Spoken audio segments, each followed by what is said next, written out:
ইসলাম কদরের রাতগুলোতে কি কি ইবাদত করতেন? আমি খুঁজে 5টা আমলের কথা পেয়েছি বিশেষভাবে।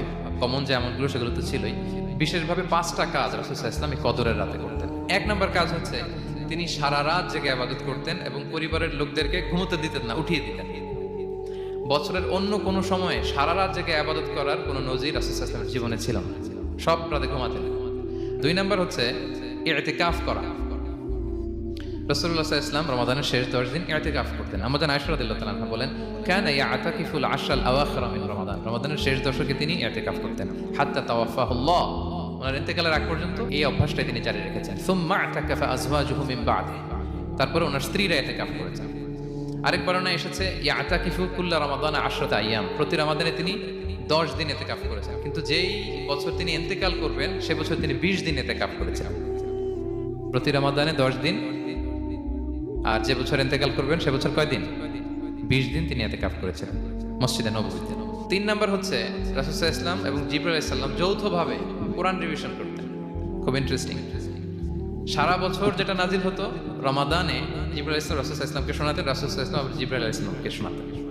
4 নাম্বার কিয়ামুল লাইল করা। রাসূলুল্লাহ সাল্লাল্লাহু আলাইহি ওয়াসাল্লাম কিয়ামুল লাইল করতেন এবং কিয়ামুল লাইল শব্দটাকে রাসূলুল্লাহ সাল্লাল্লাহু আলাইহি ওয়াসাল্লাম কদরের সাথে জুড়ে দিয়েছেন। সহিহ বুখারীর বর্ণনা তিনি বলেছেন, মান কামা লাইলাতাল কদরি ঈমানা ওয়া ইহতিসাবা গুফিরা লাহু মা তাকদ্দামা মিন যামবি। কদরের রাতে যে কিয়ামুল লাইল করে বিশ্বাস নিয়ে এবং নাজাতের প্রত্যাশা নিয়ে, তার পূর্বের সমস্ত গুনাহ আল্লাহ তাআলা ক্ষমা করে দিবেন। তাহলে কিয়ামুল লাইলটা রাসূলুল্লাহ সাল্লাল্লাহু আলাইহি ওয়াসাল্লাম বিশেষভাবে কদরের রাতের সাথে সম্পৃক্ত। স্পেশালি সিজদা, আকরাবু মা ইয়াকুনুল আবদু মির রাব্বিহি ওয়া হুয়া সাজিদ ফাআকসিরু ফিহি দুআ। বান্দা যখন সেজদায় থাকে আল্লাহ সবচেয়ে কাছে থাকে। তো আমরা তো আল্লাহর সবচেয়ে কাছে যেতে চাই এই ক্রিম টাইমটাতে, কি বলেন? আমরা যেন লম্বা সময় সেজদাতে থাকি। 5 নম্বরে রাসূলুল্লাহ সাল্লাল্লাহু আলাইহি ওয়াসাল্লাম দোয়া করতেন। এই কদরের রাতগুলোতে খুব বেশি বেশি দোয়া করতেন। দোয়া নিয়ে আমরা একটা জুমার খুতবা দিয়েছিলাম, সেখানে আমরা বলেছিলাম যে দোয়া হতে হবে খুব আন্তরিক দোয়া, রোবোটিক দোয়া যেন না। আপনার আবেগ, ভালোবাসা, মনের মাধুরী মিশিয়ে, চোখের পানি মিশিয়ে, অশ্রু সিক্ত করে এই দোয়াটা করতে হবে, তাহলে সে দোয়া আল্লাহর কাছে কবুল হবে। আমরা যেন আমাদের ভাব, আবেগ সব ঢেলে দিতে পারি আমাদের দোয়াতে, আমাদের সিজদায়, আমাদের কিয়ামুল লাইল। এবং যে কোনো ভাষায় পৌরাণিক দোয়াগুলো রেকমেন্ডেড, হাদিসের মাসুরগুলো রেকমেন্ডেড।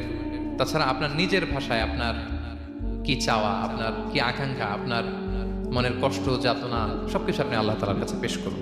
আচ্ছা, তুমি যদি কদরের রাত পেয়ে যাও, এটা বলবে, হে আল্লাহ আপনি ক্ষমাশীল, আল্লাহ আপনি ক্ষমাকে পছন্দ করেন, আল্লাহ তাই আপনি আমায় ক্ষমা করেন।